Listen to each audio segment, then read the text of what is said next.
You think you know who you are. You look in the mirror every morning and see yourself, but that person staring back, that's not you. That's a carefully constructed lie you've been telling the world and yourself for so long that you've forgotten where the mask ends and you begin. Carl Jung called this psychological prison your persona. It's the acceptable face you show at work, the smile you paste on at family dinners, the opinions you voice that aren't really yours. You've become a master actor in a play you never auditioned for, playing a character you never wanted to be. Every morning you wake up and choose weakness, not because you're lazy, not because you lack ambition, but because you've made a deadly choice to be who others expect instead of who you truly are. Watch yourself closely today. Notice how your voice changes when your boss enters the room. See how you laugh at jokes that aren't funny. Feel how you nod along with conversations that make your soul cringe.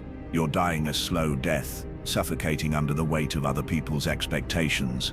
The person you present to the world is a ghost, a hollow shell designed to avoid conflict, rejection, and the terror of being truly seen. But here's what you don't realize. This psychological costume has become your coffin. You've traded your authenticity for acceptance, your power for approval, your truth for temporary comfort. And every day you continue this charade, you become weaker, more disconnected, more lost. The most successful people you admire? They broke free from this prison. They stopped performing and started being. They embraced the discomfort of authenticity over the slow suicide of pretense. But you?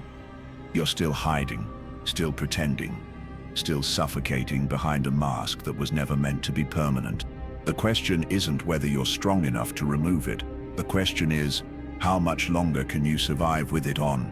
Your mask isn't protecting you, it's killing you. And until you're ready to let it fall, you'll remain exactly where you are, trapped in a life that looks like yours but feels like someone else's. Deep in the basement of your psyche lives a monster. You've been feeding it shame, locking it away, pretending it doesn't exist. But every night, in your dreams, it scratches at the walls. Every moment of inexplicable rage, every dark fantasy you quickly dismiss, that's your shadow trying to speak. Jung discovered something that terrifies the weak and empowers the strong. Your shadow isn't your enemy, it's your greatest untapped resource.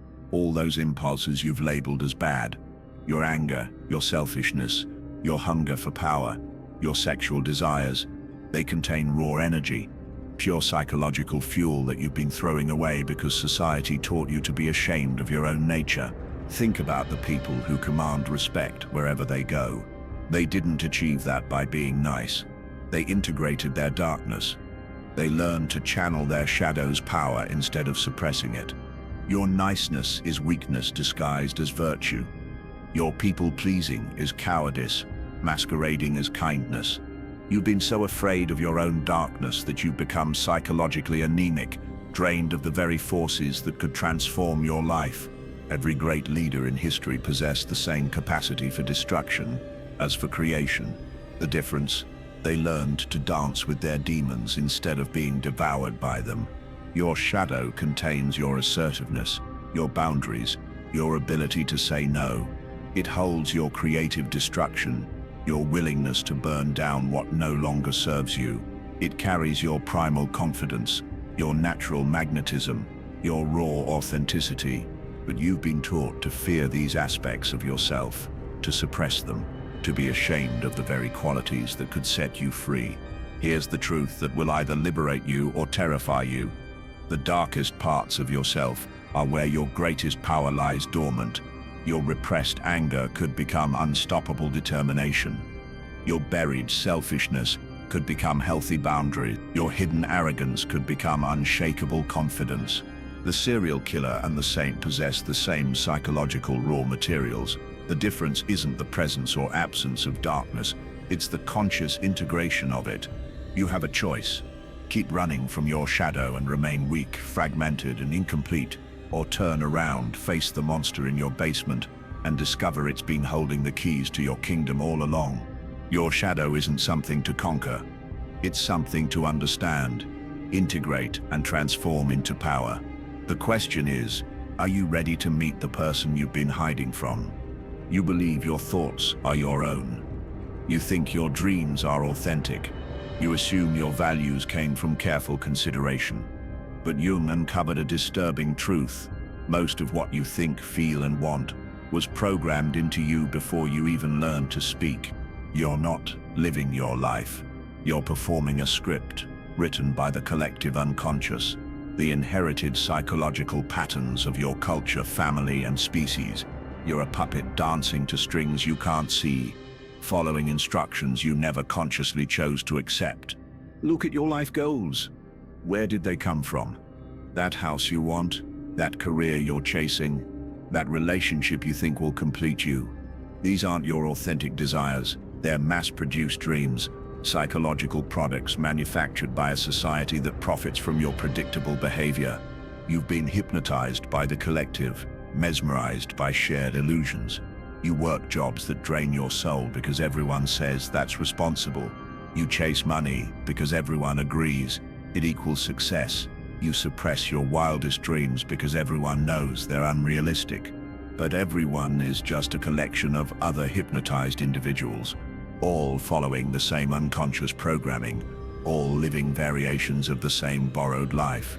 The clothes you wear, the food you eat, the entertainment you consume, the beliefs you hold. Everything has been carefully curated to keep you unconscious, compliant, and weak. You think you're making choices, but you're just selecting from pre-approved options. Your rebellion isn't even yours. Your attempts at individuality follow predictable patterns. Even your nonconformity conforms to accepted templates of nonconformity. The most insidious part. You defend this programming as if it were your own idea. You fight for beliefs you inherited. You sacrifice for values you never questioned. You live for approval from people whose opinions were programmed just like yours. Wake up. Every commercial, every social media post, every conversation with friends, it's all reinforcing the same message. Be normal, stay comfortable, don't question too deeply, and definitely don't become too powerful. The collective needs you weak. It needs you predictable. It needs you to keep buying, consuming, and following the same tired scripts that keep the machine running smoothly. But here's what they don't want you to know. You can break free. You can think your own thoughts. You can want your own wants. You can create your own values. The moment you start questioning everything you believe, you begin the journey from puppet to person. The strings that bind you are invisible, but they're not unbreakable. Most people never even realize they're attached. Will you be one of the few who cuts themselves free? There's a word Jung used that separates the psychologically powerful from the perpetually weak: individuation. It's not rebellion for the sake of being different. It's not about rejecting society to live in isolation. It's about becoming a complete, authentic individual, someone who knows the difference between their true self and the roles they play. Most people die having never met themselves. They spend their entire lives being who they think they should be, following scripts they inherited, playing characters they never auditioned for. They mistake their job title for their identity, their relationships for their worth, their possessions for their power. But you have a choice. You can begin the most important work of your life, the archaeological excavation of your own psyche. This isn't therapy. This isn't self-help. This is psychological warfare against everything that has kept you small, unconscious, and weak. First, you must face your shadow. All those aspects of yourself you've deemed unacceptable must be acknowledged, understood, and integrated. You cannot become whole while rejecting half of who you are. Second, you must question every belief you hold, every value you cherish, every goal you're pursuing. Ask yourself, is this really mine, or was it programmed into me? The answer will surprise you more often than you'd like. Third, you must learn to be alone with yourself. Not lonely, alone. Most people avoid solitude because they're terrified of who they might meet in the silence.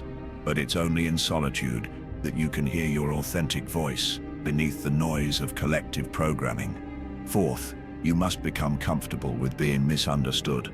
When you start living authentically, people will project their own fears onto you. They'll call you selfish, crazy, or difficult. This isn't about you. It's about their terror of their own potential freedom. Fifth, you must develop your own relationship with meaning. Stop seeking purpose from external sources. Stop waiting for someone else to tell you what your life is about. You must become the author of your own significance. The individuation process is painful. It requires you to let go of comfortable lies and face uncomfortable truths. It means disappointing people who prefer the old unconscious version of you. It means taking full responsibility for your life without the comfort of blaming others. But here's what awaits you on the other side: psychological sovereignty. The ability to think your own thoughts, feel your own feelings, and live your own life. Not as a reaction against others, but as an expression of your deepest truth. You'll stop seeking validation because you'll know your worth. You'll stop fearing rejection because you'll have learned to accept yourself. You'll stop living other people's dreams because you'll have discovered your own. The journey from unconscious puppet to conscious individual is the most important work you'll ever do. Most people never even begin. Will you be one of the rare few who completes it? Inside you lives someone you've never met. If you're a man, she's your anima, the feminine aspect of your psyche that holds your creativity, intuition, and emotional depth. If you're a woman, he's your animus, the masculine aspect that contains your logic, assertiveness, and drive for achievement. Most people live their entire lives rejecting half of who they are. Men become mechanical robots, cut off from emotion and intuition, believing that feelings are weakness. Women become chaotic storms, disconnected from structure and direction, believing that logic kills creativity. Both are living as psychological amputees, crippled by their fear of wholeness. Watch the most magnetic people you know. They dance between masculine and feminine energies effortlessly. They can be decisive and nurturing, logical and intuitive, strong and vulnerable. They've learned to access the full spectrum of human potential instead of limiting themselves to half. If you're a man who's disconnected from your feminine side, you've become predictable, boring. You approach life like a machine, grinding through tasks without artistry or soul. Your relationships are shallow because you can't access emotional depth. Your creativity is stunted because you've rejected the very source of inspiration. If you're a woman who's disconnected from your masculine side, you've become scattered, ineffective. You feel everything but create nothing lasting. You have brilliant ideas, but lack the structure to manifest them. You want to be taken seriously, but can't access the decisive energy that commands respect. The strongest people have learned to be both fierce and tender, logical and intuitive, protective and nurturing. They've stopped limiting themselves to cultural expectations about how they should be and started exploring who they could become. But here's the trap most people fall into. They become possessed by their contrasexual side instead of integrating it. Men become feminized, losing all backbone and direction. Women become masculinized, losing all flow and receptivity. True integration means having access to both energies while maintaining your essential nature. A man who's integrated his anima doesn't become feminine. He becomes a complete man. A woman who's integrated her animus doesn't become masculine. She becomes a complete woman. This integration unlocks levels of personal power that most people never imagine possible. You become unpredictable in the best way, capable of responses that fit the situation rather than being locked into rigid patterns. Your creative output explodes because you're accessing both inspiration and execution. Your relationships deepen because you can meet people at whatever level they need. Your leadership becomes natural because you understand both strength and sensitivity. Stop rejecting half of who you are out of fear that others won't understand. The people who matter will be drawn to your completeness. The people who don't matter will reveal themselves through their discomfort. With your wholeness, you were born complete. Society taught you to fragment yourself into acceptable pieces. It's time to put yourself back together. There's an invisible force keeping you weak, and it's been with you since birth. Jung called it the mother complex, not necessarily about your actual mother, but about the psychological patterns that keep you seeking safety instead of growth, comfort instead of adventure, approval instead of authenticity. You can recognize it by its whisper. Stay small, stay safe, don't upset anyone, don't take risks. What if you fail? What if they reject you? What if you're not good enough? This complex shows up everywhere in your life, in your desperate need for external validation, in your terror of taking real risks, in your tendency to stay in situations that no longer serve you simply because they're familiar, in your unconscious belief that someone else is responsible for your happiness. The mother complex creates psychological children trapped in adult bodies, people who are technically grown but emotionally dependent, looking for someone else to take care of them, make decisions for them, validate their existence.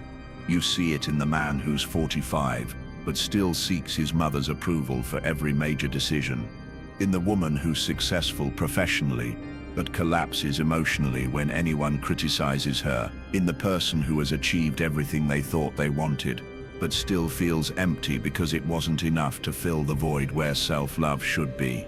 This complex is psychological quicksand. The more you struggle with it unconsciously, the deeper you sink. Every attempt to get others to give you what you should give yourself only reinforces your dependence and weakness. But here's what you need to understand. You're not broken. You're not damaged beyond repair. You're simply still operating from outdated programming that served you as a child but is destroying you as an adult. The child needed external validation to survive. The child needed someone else to provide safety, meaning, and love. But you're not a child anymore, even though part of you is still waiting for someone to rescue you from your own life. Breaking free from the mother complex requires you to become your own parent, to give yourself the approval you're seeking from others, to create the safety you're hoping someone else will provide, to generate the love you're desperately trying to earn. This means disappointing people who prefer you weak and dependent. This means standing alone, sometimes. This means taking full responsibility for your emotional state regardless of how others treat you. It means growing up in the deepest psychological sense, not just getting older, but becoming genuinely self-sufficient at the emotional level. The mother complex wants you to believe you can't survive without constant external validation. It wants you to think you're too weak to handle life on your own. It wants you to stay small, safe, and controllable. But you're stronger than you know, more capable than you believe, more complete than you've been taught. The umbilical cord was cut at birth. It's time to cut the psychological one. Your true strength is waiting on the other side of your need for approval. When you've done the work, when you've integrated your shadow, questioned your programming, balanced your inner opposites, and broken free from childhood complexes, something extraordinary happens. The masks fall away, the pretense ends, the real you finally emerges. Jung called this the self with a capital S. Not your personality, not your ego, not the roles you play or the image you project. This is who you are when everything false has been stripped away.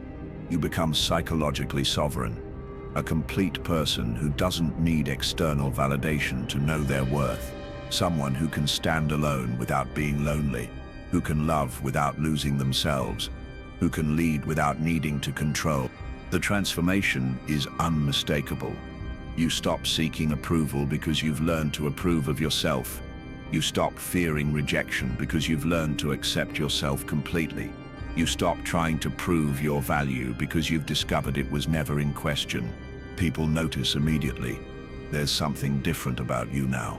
A quiet confidence that doesn't need to announce itself. A presence that fills the room without demanding attention. An authenticity that draws people in because it's so rare in a world full of masks. You become dangerous, not to others, but to the systems that profit from your weakness. You can't be manipulated by fear because you've faced your deepest terrors. You can't be controlled by shame because you've accepted your shadow. You can't be diminished by criticism because you've learned to validate yourself. Your relationships transform. The people who loved you for being weak and predictable either you evolve or disappear. New people enter your life who can appreciate your strength and authenticity.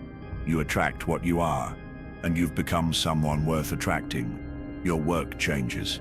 You stop doing things solely for money or approval and start creating from your core. Whether you stay in the same job or find a new path, you bring a different energy to everything you touch.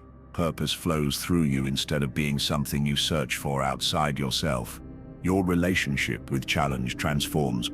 Problems become puzzles to solve, rather than evidence of your inadequacy. Obstacles become opportunities for growth, rather than reasons to give up. Criticism becomes information rather than attack. You've learned the secret that weak people never discover. You are complete exactly as you are. Not perfect, complete. You don't need anyone else to make you whole. You don't need external circumstances to align for you to be happy. You don't need permission to live authentically. This doesn't make you cold or isolated. It makes you capable of genuine intimacy, because you're not trying to get from others what you should give yourself. It makes you capable of true service, because you're not depleted by your own neediness. You've broken the psychological chains that keep most people trapped in lives of quiet desperation. You've discovered that freedom was never something to be given to you. It was something to be claimed by becoming who you truly are. Welcome to psychological sovereignty. Welcome to your authentic power. Welcome to the person you were always meant to be. Most people die without ever meeting this person. You've been born twice. This is where most transformation stories end, with inspiration but no integration, with insight but no implementation, with a moment of clarity that fades as soon as reality returns. But Jung understood something deeper. Becoming yourself isn't a destination. It's a way of being that must be chosen again and again. The person you were before this journey, they're dead. The old patterns, the unconscious reactions, the desperate need for approval, you've outgrown them like clothes that no longer fit. But death and rebirth aren't one-time events. They're ongoing processes. Every day you'll face the choice. Will you live as the person you've become? Or will you slip back into the comfortable unconsciousness of who you used to be? The old world will call you back. Friends who preferred you weak will try to shrink you down to their comfort level. Family members will expect you to play your old role in their psychological drama. Society will pressure you to conform to the same tired scripts. Some people will celebrate your transformation. They'll be inspired by your courage to live authentically. They'll support your journey and encourage your growth. These are your tribe, the conscious few who understand what you've accomplished. Others will resist your evolution. They'll call you selfish for having boundaries. They'll label you difficult for refusing to play small. They'll accuse you of thinking you're better than them. And they'll be right, you are better than who you used to be. And that threatens their comfortable unconsciousness. This is the price of psychological freedom, and it's worth every moment of discomfort. You can never go back to being who you were before, even if part of you sometimes misses the simplicity of unconsciousness. You'll still face challenges. Integration doesn't make you immune to life's difficulties. It makes you capable of handling them with grace and power, instead of fear and reactivity. Problems will still arise, but you'll meet them as a complete person instead of a fragmented one. Your growth will continue. This isn't the end of your development. It's the beginning of conscious evolution. Now that you know who you are, you can become who you're meant to be. Now that you've claimed your authenticity, you can explore the full spectrum of your potential. You'll make mistakes. You'll sometimes forget what you've learned. You'll occasionally slip back into old patterns. This is normal. This is human. The difference is that now you'll catch yourself quickly and choose differently. You are no longer living someone else's life disguised as your own. You are no longer trapped in patterns that were programmed into you. You are no longer weak, unconscious, or fragmented. You've completed the hero's journey of psychology. from unconscious weakness to conscious strength, from borrowed identity to authentic self, from psychological slavery to inner freedom. The old you is dead. Long live the real you. Your new reality begins now, not tomorrow, not when conditions are perfect, not when other people approve. Now, you know who you are, you know what you're capable of, you know what you deserve. The only question left is, what will you create with this power?